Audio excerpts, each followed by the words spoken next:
everyone, welcome back to Handmade Homestead. I'm Angela Allen. The Every Bit Counts Challenge is a homesteading challenge that's put on every year by Jessica at Three Rivers Homestead.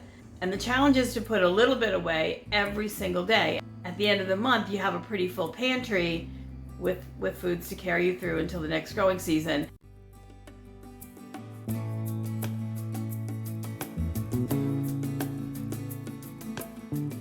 I was skeptical the first time I did it. It was a couple of years ago. I put a little bit away each time and figured, well, what is a couple of jars of pickles and a bag of frozen green beans going to do for me? But at the end of the month, I was really surprised at how much I had actually saved. And it doesn't seem like a lot at the time, but at the end, you multiply all of that times 30 days and you're looking pretty good coming into September. I'm going to run the ideas through for you in just a minute. I have a few for this video and just show you what I did this week. I'm not going to put the recipes, direct recipes down. There are tons of recipes online for any of these things for you, but I will give you any pointers if something comes along that I think you might want to know.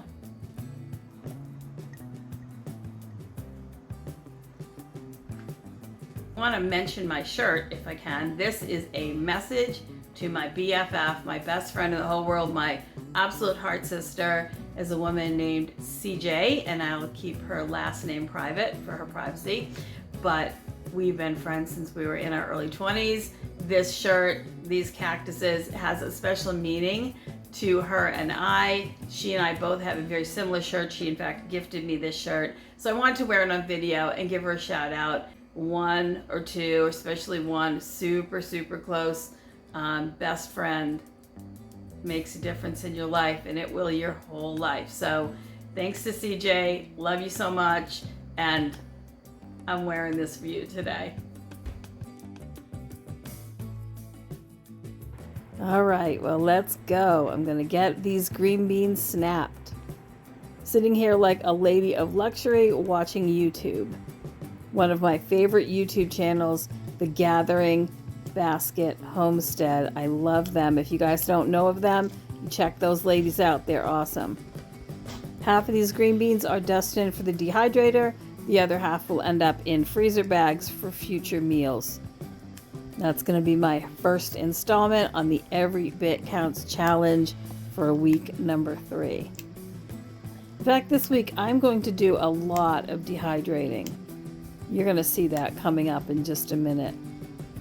If you're new to dehydrating and you don't have a machine, I do have an ebook. The link is down in the description at Barnes & Noble. It is possible to dehydrate with no machine at all, and I cover that in the ebook. Now these beauties are a bunch of Jenny Lind melons that came from the garden. They are all ripe at the same time as what often happens with cantaloupe. They are delicious, they are sweet, and best of all, Jenny Lind is an heirloom, so I can save the seeds. Melon seeds are pretty good in that they don't have that gel coating. You can just wash them really well and then lay them out in a container to dry. I always make sure I label the container because I do dry a lot of heirloom seeds. I grow a lot of heirloom fruits and vegetables for that purpose, for seed saving. And this is no different. I'm going to save these seeds. Spread them out, and I'm going to let them dry. I'm just going to set them on the back of the counter for now, but they will eventually go out into my sun porch. It's actually a little airier out there, and they'll dry faster from the sun. All right, well, a lot of my projects this week have to do with dehydrating vegetables. I keep a big bottle of vegetables that I label soup vegetables. There's probably 10 or 12 kinds of vegetables in this jar, and I do this every year because we make our own dog food here, and we also use them in soup and stuff for ourselves as well. So I like to keep a big bottle full of mixed dehydrated vegetables. I have a great 12 tray dehydrator that's really powerful and I love it. I never use the metal screen because they would just fall through that. I use these silicone nets And they are so easy to wash because they're really easy to kind of scrunch up. And I always use one of these kind of choppers. These choppers have 2 different size meshes, and don't kid yourself, those are razor sharp little blades right there. So I have the cut on my hand right now to prove it, and I use one all the time. So be very, very careful when you handle them. If you don't have one of these choppers, you really have to get yourself one. They're very inexpensive. Again, there is a link for one in my Amazon shop. That link is down in the description. Check that out. They're like I said, they're very inexpensive, but watch how fast I can go through these vegetables. It's pretty crazy. I have a couple of different kinds of zucchini, a couple of cucumbers, lots of variety of peppers coming out of the garden, and of course that big bag of green beans. I also do all kinds of vegetables. I don't think there's any kind of vegetables I don't do. I use it to cut up tomatoes. I use it to cut up winter squash too. And speaking of winter squash, a couple of my vines were killed by the vine borers, so these squash had to come off early. Lucky for me, they've already got their winter rinds starting, so I do think they'll cure fine, but I'm keeping them on the counter to keep an eye on them in case I have to process them sooner. All right, I'm going to get all of these vegetables that I want to cut up washed really well and trimmed. So that's what you see me doing there, getting them all cleaned up. I always wash before I chop because the outside is dirty. I don't want to force those germs into the flesh of the fruit or vegetable that I'm chopping. That is a watermelon fork. Again, of course, I have a link to that down below. They're really good for seeding if you want to take seeds out of stuff. And that's just my favorite hand peeler. I am a left-handed person. That happens to be a left-handed peeler, but you can buy those in right-handed too. That's something I don't have a link to. That came, I believe, from the Milk Street company. But it is also very sharp, and it's an absolute workhorse in my kitchen. Now I'm going to cut these zucchini up very thick. The rounds are probably maybe a 1/2 inch thick, and I'm going to show you how thick they are. They're pretty thick, but when they go through the chopper, that chopper's I think the 1/2 inch size. They'll be longer than the 1/2 inch if they're a thicker round when they go in. But watch how fast you can dice vegetables with one of these. You have to give it a good firm smack, which you can see me doing.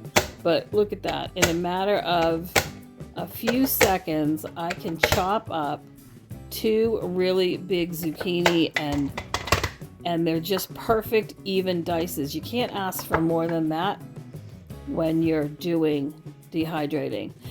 But I started to tell you about my ebook. It is an ebook that's available only from Barnes & Noble. It is inexpensive. It's only like $4.99.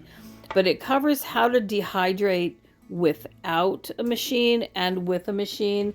And there's a lot of extra information in that ebook that also tells you things like all kinds of different greens and herbs and stuff that you can dehydrate. I've even dehydrated in my car, and I talk about that in that book too. It's an easy to read small ebook, but it is just for Nook, and it does have to be purchased at Barnes & Noble. The link is down below too if that interests you. This dehydrator is my favorite. I have had a lot of these kind of dehydrators, but not only does that have a really great light inside, it's small enough to fit in my kitchen so it stays there year round. And I dehydrate all the time, especially this time of year.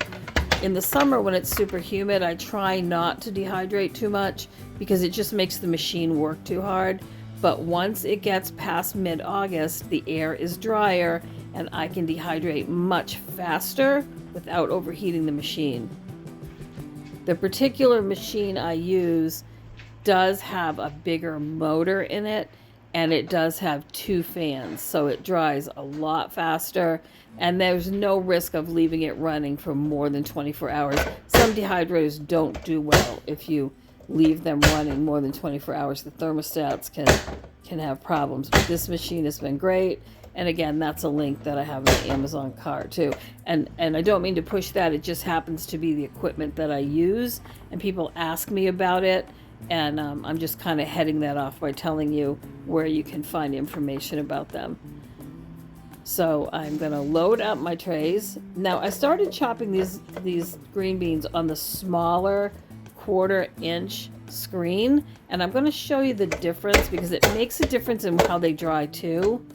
But that 1/4 inch screen, it's good in that the beans don't tend to fall through whole, but it does dice them up very small, which you think, well, that's a great size. However, when they dry, they are super, super tiny, which you might find harder to work with. So I typically will trade out that little screen for the bigger screen because I think the 1/2 inch size, it does give you a bigger piece. And I'm going to show you in a minute what that looks like, just so you can see too. The bigger screen, though, when you put the beans on like this, they do tend to fall through whole, and you might have to go back and fish some out and recut them or break them up with your fingers when you put them on the mat.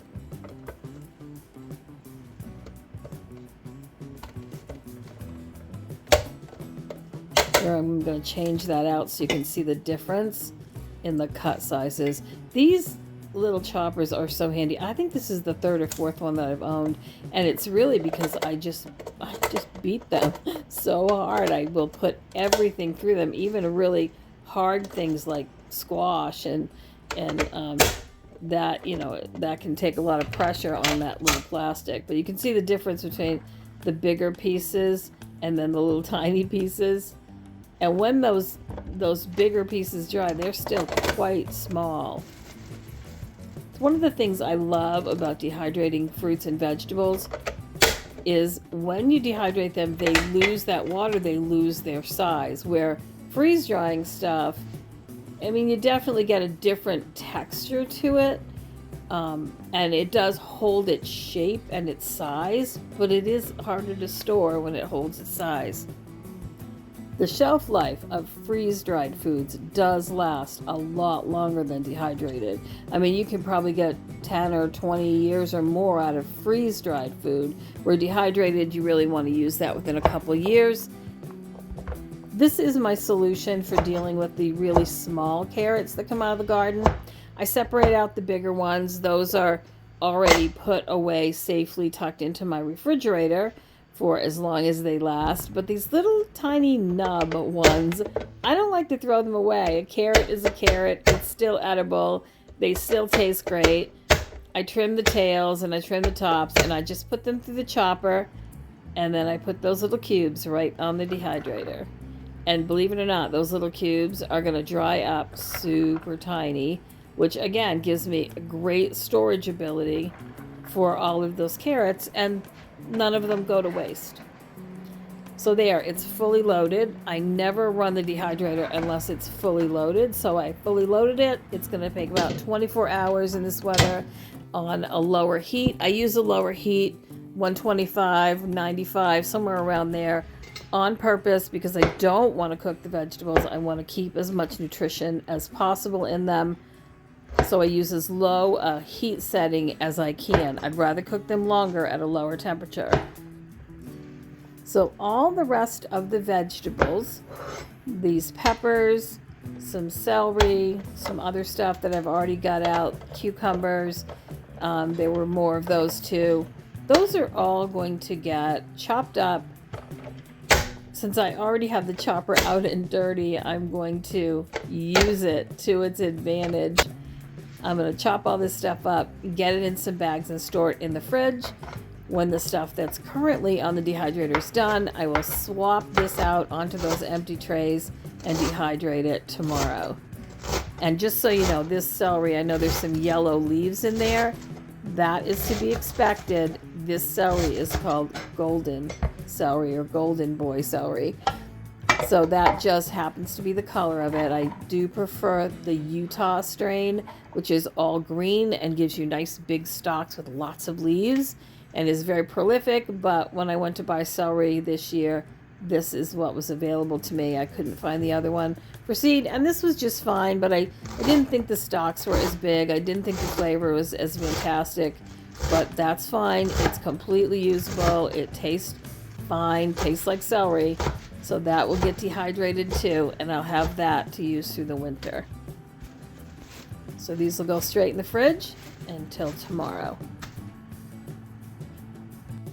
Now I did a short video about this tool and I want to show it to you guys. It's actually an apple corer, but it's what I use to core tomatoes because I think it is so slick. It works really well. They're inexpensive. You can buy them on Amazon for like 10 bucks. You might even be able to find one at the dollar store. The edge is serrated and very sharp, just so you know. You have to be careful when you use it, but when I'm coring a tomato, this thing is so slick. It's just in, pops it out, you're done.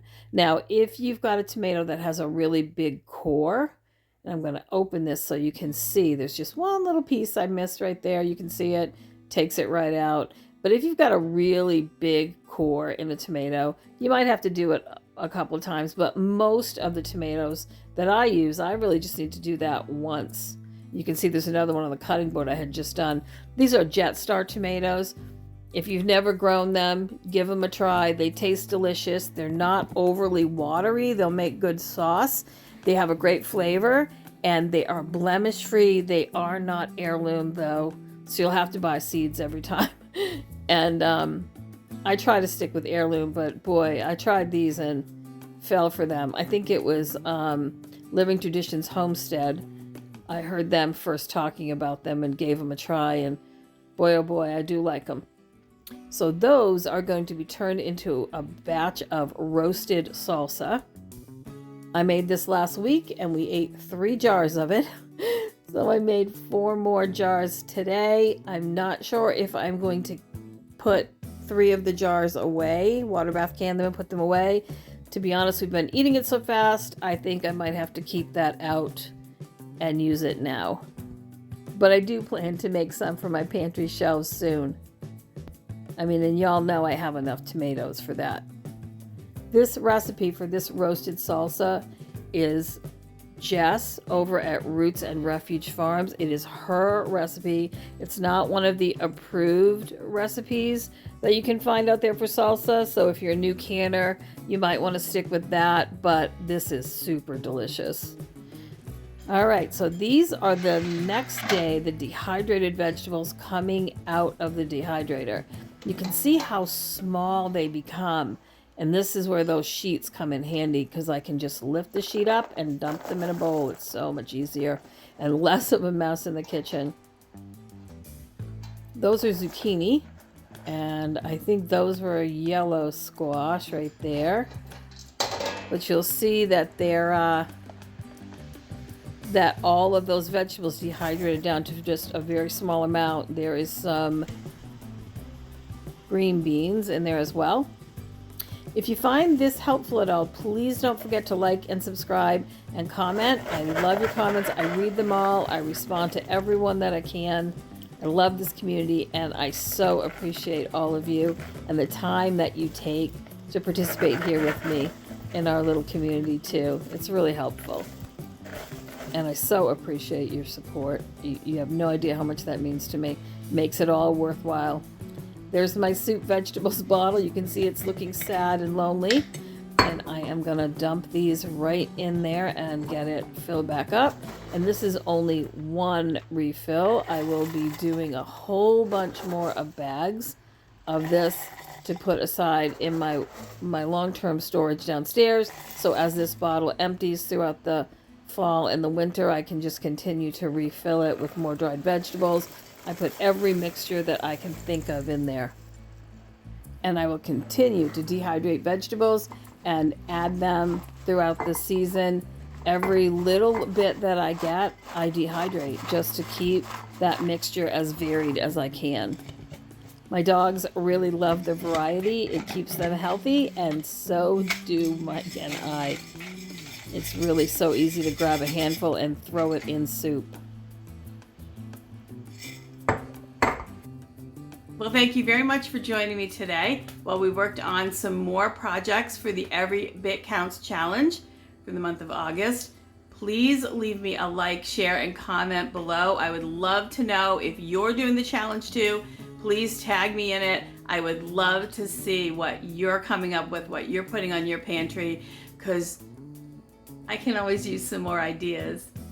and I will see you next time. Take care.